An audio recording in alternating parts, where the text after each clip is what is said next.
Hi, my name is Mila. I'm a Pilates and mobility coach in Switzerland.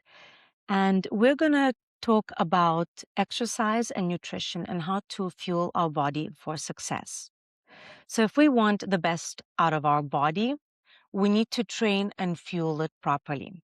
Today, I'm speaking with Dima Katrib, a clinical dietitian and wellness coach, on how to best fuel our body around exercise. Hi, and welcome, Dima. Hi, Mila. Thank you for having me on this podcast. Very excited to talk to you today. We will take this time to cover pre and post workout nutrition. In our particular case, we're talking about Pilates, functional training, and circuit style workouts of about 50-minute duration, which typically range between zone 2, 3, and 4. We'll talk Mhm. about how to identify the zone that you're training in Uh-huh. and how to select the best pre and workout snacks or meals for it. Dima, I know that you've already covered this in the presentation. However, could you briefly explain what a zone workout is for somebody who has never heard the term or maybe heard it but doesn't really know what it means? Yes, sure.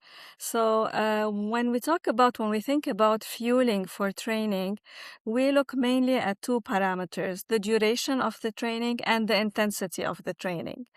So in order to measure the intensity, a good way to go about it is to check in which zone we are training. It's an easy way to estimate the intensity of the training we're doing.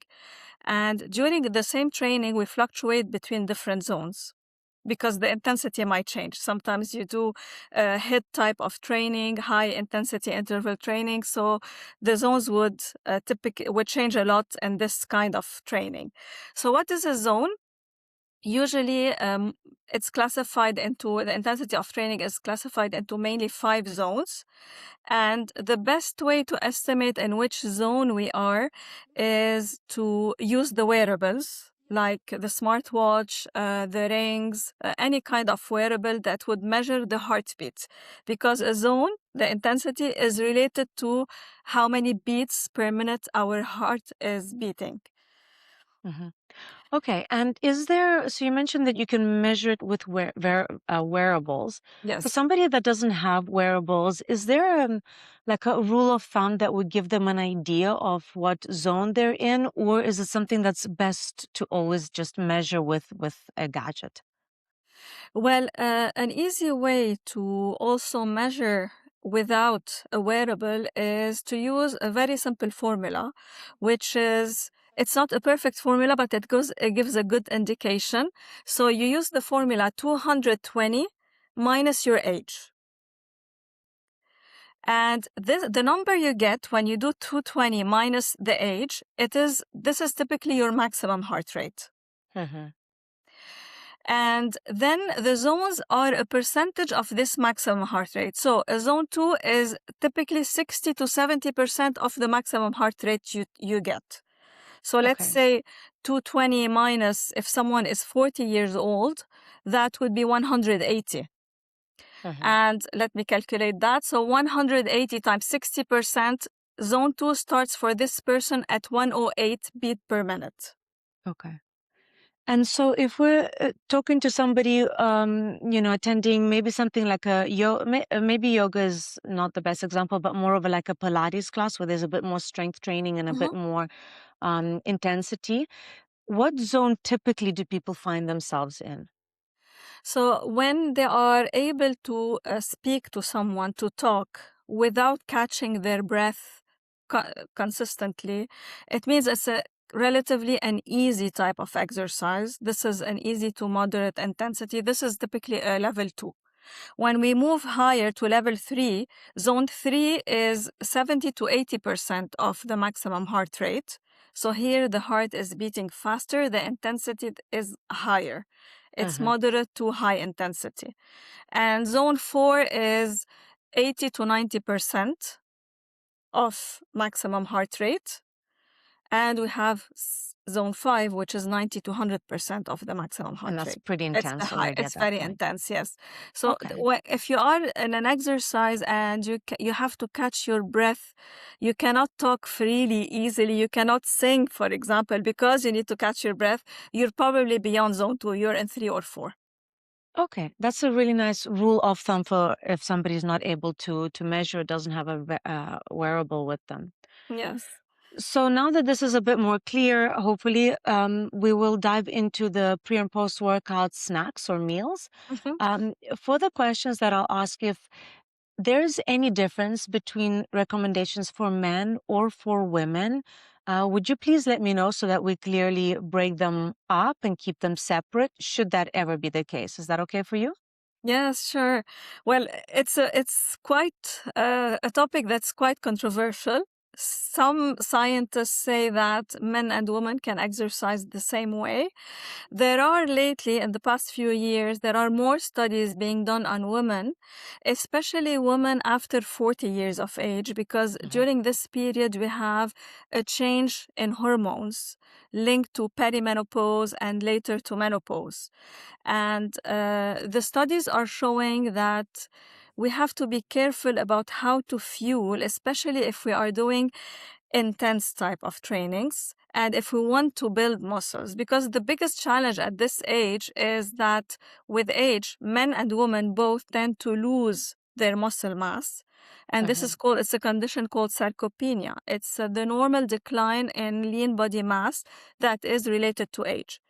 But we can do something about it. We can still maintain the muscle mass we have while aging by following two main tips: having consuming enough protein in the diet and including resistance type of exercise. Okay. Yeah, I think even for the topic of this conversation, the point of it is health. So we're always Yes. talking about muscle health and just fueling our body in a way where, everybody likes to put everything in like little boxes. So they'll say Mhm. nutrition is this and this is the best, exercise is this and this the best. And um, one alone is very limited in what it can offer, but if nutrition and exercise join forces, they're extremely, extremely powerful together. So the Of idea course. is how to fuel the body so that we get the most out of exercise, so that we have healthy muscles, healthy bones, feel better about our body, lower inflammation, and just, have the energy to work out and also not burn ourselves out, because there's a lot of conversation, especially with women, around overtraining. Yes. And I think this is tied to a lot of really bad advice in the past on, eat less, train, do more cardio, which I'm so happy women are, moving away from, because that wasn't not the kind of advice that helped me when I was younger. And I'm glad to finally learn that and, shed light on it. So I think this will be a very interesting. I would like to add, Mila, to nutrition and exercise. It's very important also to speak about rest, sleep, and recovery Mm, because it plays a crucial role in building our muscle mass. Recovery and sleep are really, really important. And nowadays, I can safely say that muscles are the most important organ for longevity. mhm. Yeah. Especially, as you mentioned, after a certain age where both men and women start Yeah, to find it harder to maintain. yeah. So let's So talk back about to the your question. pre-workout. Sorry. Yes. Back to your questions about the difference between when men and women. Some of the studies now, some of the schools are going towards the direction that if a woman is above 40 years of age and she wants to do an intense workout focused around resistance training, it is better that she does not do it in a fasted state. Mm. Okay, Fueling so becomes this is more where the important. pre-workout would be important and more so important for women than for men. Yes, Okay. So when doing a 50-minute workout, which is typical to our studio, to a typical Pilates session, a pre-workout snack is not needed, especially if you had a meal 2 to 3 hours before your workout. absolutely. However, if you'll be training in zone 3 to 5 or training first thing in the morning, like you said, before you had breakfast, a small pre-workout snack can improve energy session and quality. So my question is, how can someone know how big their snack should be and what should they be looking for out of this snack? Is there a particular protein? Is there a protein to carb ratio? Should this be important, and how would somebody identify this for themselves? Mila, you said it so well. If since it is a 50-minute session, people can do the workout without eating anything, without having a pre-snack, a pre-workout snack, especially if they had also a meal in the past 3 hours. However, if someone wants to really go for high intensity and they're looking to boost performance, here carbohydrates are important before the workout. The snack can also include some protein, but it's important to keep it lower in fiber in order so that can be easily digested. Okay. So having like a yogurt or a yogurt with some berries, a little bit of fruits, it really has to, it can be a very small snack. It doesn't have to be a heavy meal because uh, it will affect digestion during the Hmm. workout. So we want something that is light, that gives enough carbs, that is low in fiber, and includes some protein. Okay, so would it be safe to say that you'd want to eat something that once you start training, you don't feel the weight of it on your stomach? So it has to be quite light and not kind of keeping you back? Absolutely, spot on. And how long before should you aim for that snack? You can have it like 30 minutes before the workout. So if you're Okay. heading to the studio, to the gym, you can have the snack, go and exercise. Okay. So a 2 to 3 hour a balanced meal before, and if you haven't had one, or if you're training above zone 3, so the kind of workouts where you can't really speak freely, you're panting, breaking some sweat, then in order to optimize your performance, so make the most out of the workout, you would then eat a snack, and the snack would be around 30 minutes before, something that we can digest easily, so like a yogurt with berries, and something that once we start training, we don't feel the weight of it on our stomach. So that's how we can, as a rule of thumb, I know that age, um, um, weight, goals, all of those will determine the little tips and tricks around it. But as a rule of thumb, we can go for something that feels fine and settled in the stomach prior to the workout, correct? Yes, absolutely. And there are now even studies that during a workout, if it's longer than an hour, even swishing the mouth with a solution that has glucose, even if you don't swallow it, it will give small boosts to your performance during the workout. What do you mean a solution that has glucose? Like what is that? Like a juice or anything that has sugar in it, And you washing said the just mouth swish with it. it. You're not allowed And to swallow it. yeah, you can spit it out. It still has an impact. So carbs do boost performance, especially when we're talking about long durations, Hmm. ones that exceed 1 hour, 90 minutes, or even 2 hours. Okay, but And everything under one endurance, hour, we're not too phased about that. no, yes, we're not. At 50 minutes, we're good. Okay. And when it comes to the glucose solution, so the juice or something like sweetish, can the person swallow it? Because I know you said Yes. swish. Yes, they can still swallow it. Okay.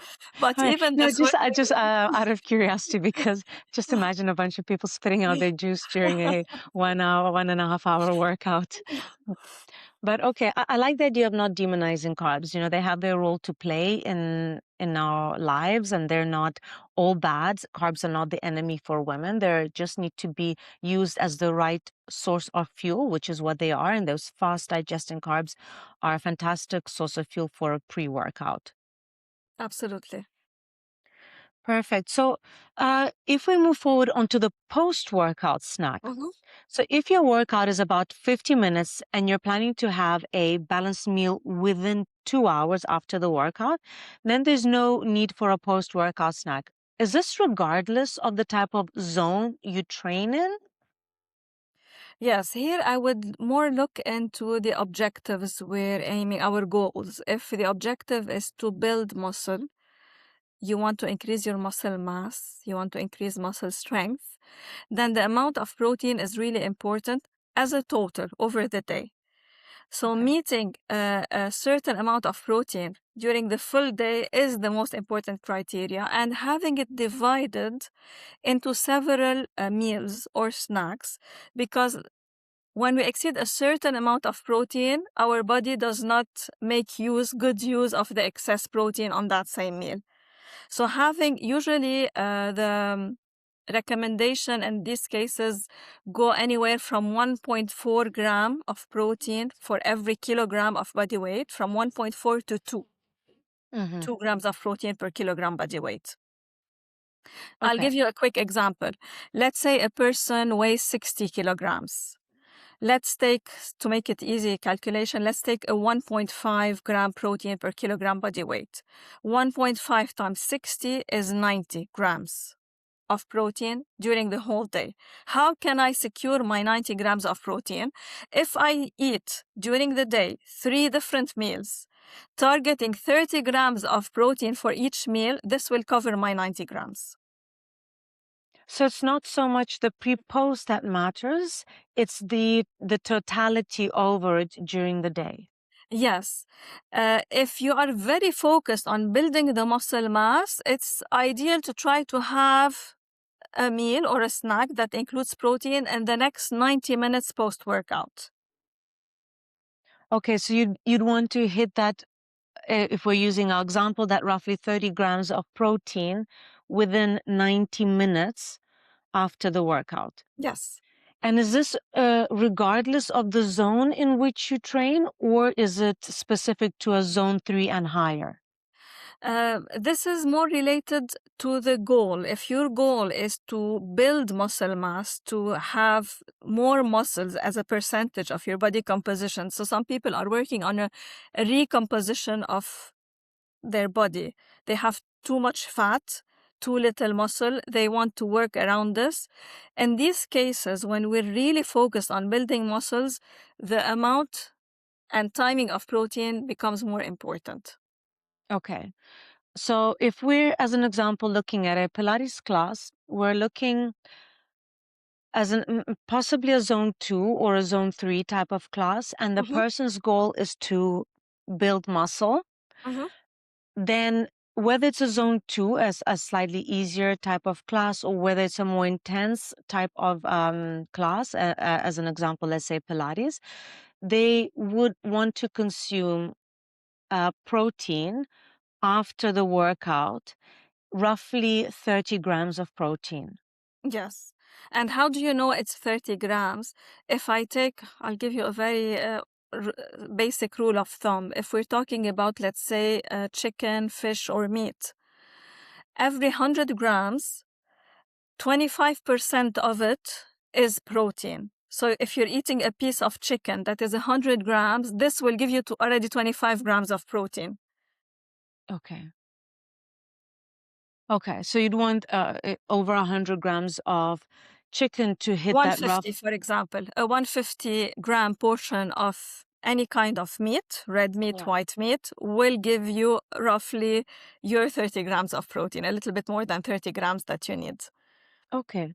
All right, perfect. So I'm actually just going to say this again because I feel like it's clarifying, even in my mind, Mhm.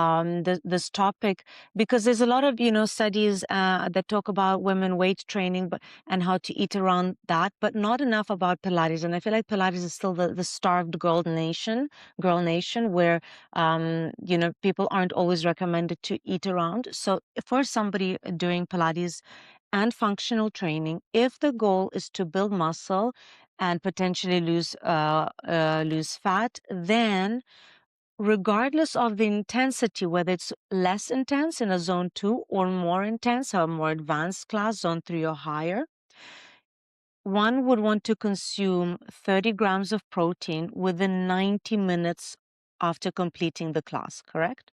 Correct.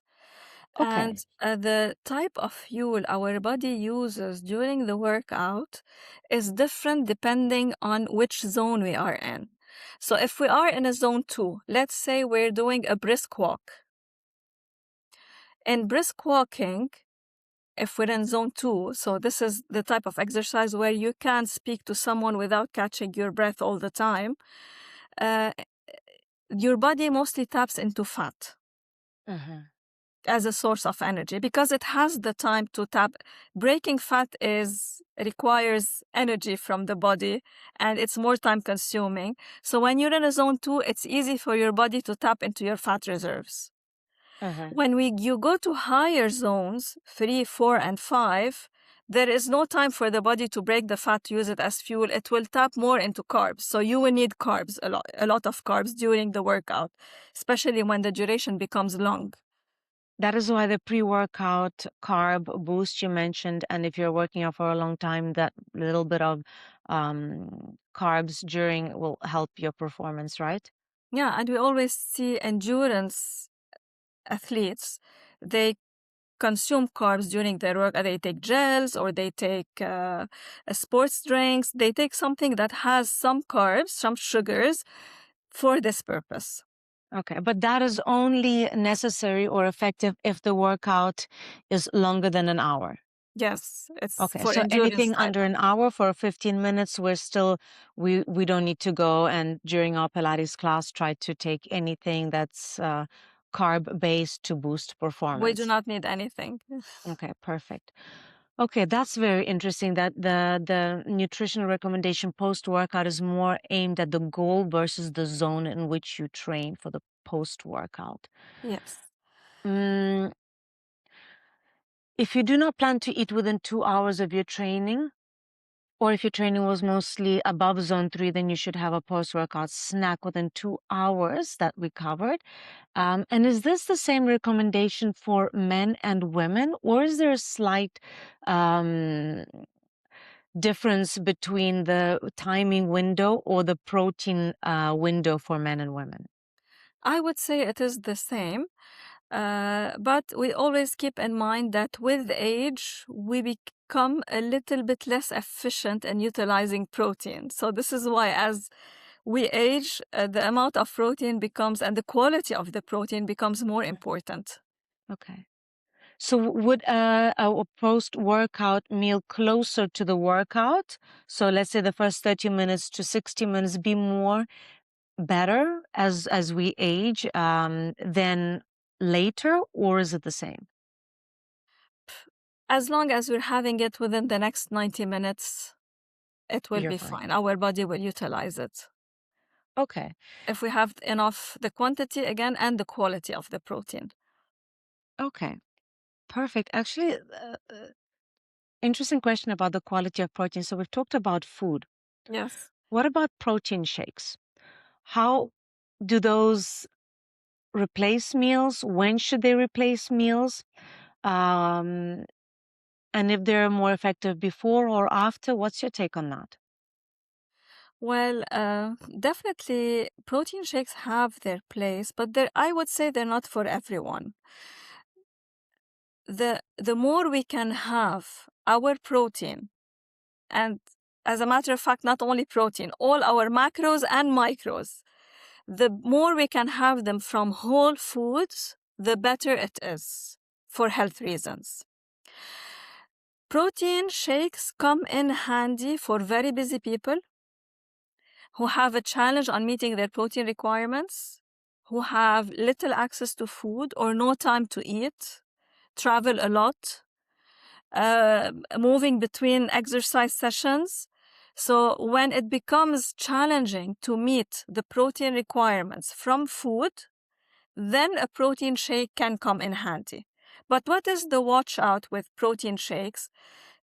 Many of them have been found to be contaminated with heavy metals, for example, like lead. So it's very important also to check the quality of the protein shake we are using. Make sure it is tested from a third party and that is safe to consume. And after all, it's a processed food. It's a processed type of food that we should use only when needed. It's not easy, it's not difficult to meet our protein needs. I give you an example. A 60-kilo person would require 90 to, if we want to make it times 2 grams of protein per kilo body weight, so it's 90 to 120. Mhm. So 90 to 120 grams of protein are not difficult to meet. If one piece of meat that is 150 grams would already provide me more than 30, 35 grams, It's not that easy to, it's not that difficult, sorry, to do. Uh-huh. If I take, for example, a 200-gram portion of Greek yogurt, this is already a 20-gram protein as well. So Uh-huh. it's not very difficult to meet protein needs from food. And Uh-huh. there's a clear recommendation for health reasons, as much as possible, for us to meet all our requirements from whole foods. Okay, so as best as possible from whole foods, from real foods, as Yes. little processed as possible. But if somebody is short on time, let's say somebody is doing a class in the morning, they're rushing to the office or over lunchtime and they don't have time to eat, they have to get back to work, but they wanted to fit in their session. A protein shake can be used in those cases. Yes. It would Okay, be a good solution in this case. okay. And something that's very trending, especially in women's health right now, is creatine. Oh, Could you yes. talk to me a little bit about creatine, when it should be consumed, and if it's beneficial for both men and women? Yes, creatine is really, really important, not only for muscle health, but also for brain health. So, creatine is considered as one of the most ergogenic, the best ergogenic supplement available today on the market. Sorry, what Ergogenic is means ergogenic? it boosts performance. So, what is creatine beneficial for when we think training? It's very important for strength, for muscle strength, and for hypertrophy. So So if your training is looking at strength and hypertrophy, then creatine is a good thing to have. Is this a before workout or just generally throughout the 24 hours? you can have it anytime during the day. For people who might have a sensitive stomach, it might upset their digestive tract, they can have it with a meal. All we need is 3 to 5 grams a day, and the recommended form is creatine monohydrate. Creatine monohydrate, 3 to 5 grams per day, and no specific requirement of it being before or after workout. This is just a general 24-hour. So it's Yes. not a pre-workout meal. It's just, oh, sorry, pre-workout drink. It's just a drink that you have during the day. Yes, consistency is important. So having it on a daily basis. And you might, when you first start it, you might observe a little increase on the scale in terms of weight because it increases water retention in the muscles. Okay. The Is muscles that a are, good or a bad thing? it's perfectly normal and it's good to expect it. It's not a fat gain. It's not an increase in fat. It's a very it's an indication that the muscle is growing and it's undergoing hypertrophy and it's now holding more water. Okay.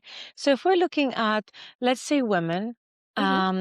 who busy working moms over the age of 35, approaching 40 and plus, where they're not necessarily there in the gym or Pilates, like building a huge muscle. They're really working out, to stay pain free, to stay healthy. Would creatine still be advised if they're not, strength training or training to hypertrophy several times a week? If it's more of like a once a week thing where they're not too strict on that, and they're just trying to, obviously fit in um, exercise, prioritize movement, and they don't have time to maybe commit to a hypertrophy or strength training, 3 to 5 times a week. In those cases, would creatine still offer value, or is it not necessary? Well, again, it depends on the age. So I would definitely recommend it for anyone above age 40 because we know that we tend to start losing our muscle mass and we want to do everything to preserve the muscle mass after this age. So, and we have also the benefits on the brain because, Mm. like we have a decline in muscle mass, we also have a normal cognitive decline in brain function with age.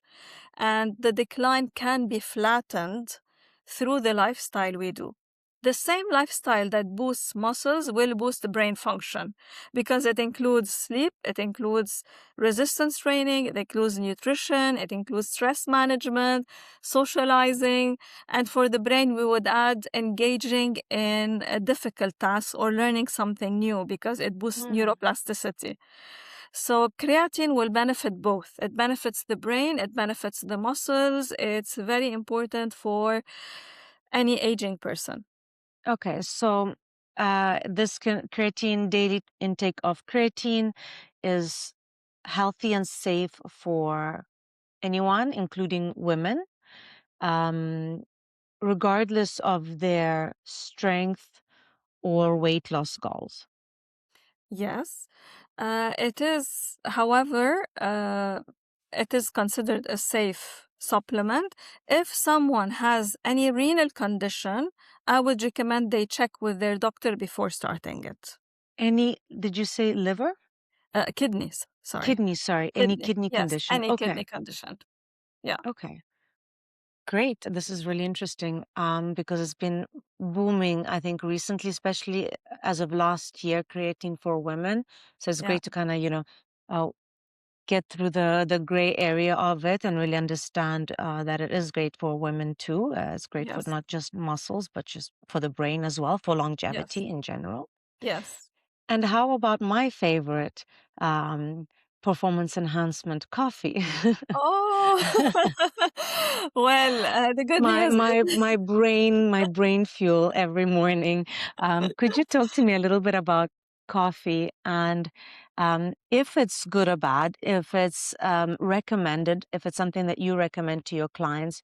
If yes, is there before after exercise that it would play a good role in? yeah. Um, yeah. Uh, I love the question, Mila, because caffeine, like creatine, is an ergogenic aid. So caffeine is known to boost performance as well. Okay.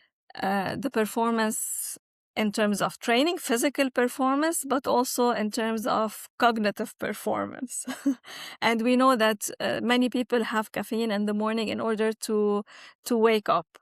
Now, if you're not going to exercise first thing in the morning, I would highly recommend that we delay the first cup of coffee for at least 90 minutes after waking up. Because if we have it right away in the first half an hour, we might experience a dip in energy 2 to 3 hours later. This is something linked to the adenosine receptors we have in the brain. So if you're not going to a workout right away in the morning, try to delay it an hour and a half after waking up. It is a very healthy caffeine from coffee, from tea, from any source, but also coffee because it has polyphenols and it has antioxidants.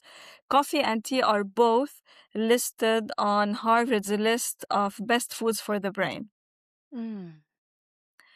And we know now that also that it improves performance, physical activity. So having a coffee before a workout will give also this boost we look for. Is there a time window that we're looking at 30 minutes, or can someone have a shot of espresso and go straight into a class? Yes, now we metabolize caffeine differently. Some people metabolize it very quickly. Some people take much more time to metabolize it. And you can find this out by running a DNA test, how fast you metabolize caffeine. So Oh. for some people are really sensitive. I have several clients who cannot tolerate even 1 cup a day. It makes them very anxious. It increases their heartbeat. It causes severe insomnia. Roughly, we can say that it's advisable to stop having any form of caffeine 8 hours before the time of sleep. Mhm. Some people need more than 8 hours, and some people can tolerate less than eight Okay, hours. so if we're looking at using caffeine as a quick boost of energy before a workout, it's still not something that's recommended in the evening because it will disrupt the sleep. However, morning or lunchtime, depending what time you go to bed, you can have coffee to prior to going to bed, I prior to the totally workout. agree. Yeah. Okay, perfect. And you mentioned the delay of caffeine to 90 minutes in the morning. Is this more for women or is this a general advice? It's for everyone. And does it make a difference if you eat something before? So if you have a morning workout Mhm. and you want to take coffee, is it okay to take the coffee on an empty stomach before your morning session? Or would you like, well, actually, you would want to couple that with a pre-workout meal, correct? Like we said, if it's a 50-minute workout, we can do without a breakfast or a snack. If you're a woman above 40 and you want to boost your performance and really focus on your muscle mass, you can have a little kind of like half a cup of milk with your coffee, or maybe a banana, or some berries, like a fast snack, a fast source of carbs. So yes. Okay. But you can also have the coffee alone and go if you're a man, if you're a young person, if you really do not need to have this pre-workout snack. Mhm. Okay, perfect. So yeah, coffee's also not a terrible idea. So it is great for the brain, great for the body, provided that we consume it 8 hours prior to when we want to go to bed, so that it doesn't interfere with our sleep. But at the same time, people do metabolize coffee differently, and it's something that they can test to figure out. Or I guess you could say some people know their bodies, and they know that if they take coffee, that's it. They're not gonna enjoy that. Yes. Perfect. Dima, thank you so much. I really believe in the value of combining nutrition and exercise. And we're not talking about athletes, but really the everyday people, the everyday parents, the ones that are trying to live longer to look after their kids, the ones that are trying to maintain muscle mass so that they are not in pain as they age, the ones that are trying to not necessarily chase an aesthetic goal, but chase the feel good, chase the being healthy. And as much as we can simplify the complexity of nutrition and exercise for those people, I believe we're winning in terms of helping them live as better and a more fulfilled life. So I really thank you for your advice. And we will have information on how to contact you for anyone that wants a personalized nutrition plan or a personalized consultation to get more information, because a lot of what we cover is a bit of general information, and I know that it's very age, weight, and goal specific, and I'm sure that there's many factors that affect that. So thank you so much for sharing, breaking down the complexity into easy building blocks where somebody can get started to improve their lifestyle. Thank you so much, Dima. Thank you, Mila. I love the work you're doing, helping people live longer, healthier, be more fit. This type of lifestyle is exactly the type of lifestyle that helps us even slow the process of aging. Yeah. Which is really, really the goal. We can't stop time, but we can optimize it and slow it down for ourselves. Yes. Thank Thanks, you. Thank Dima. you, Mila. It was Bye. a pleasure. Bye bye.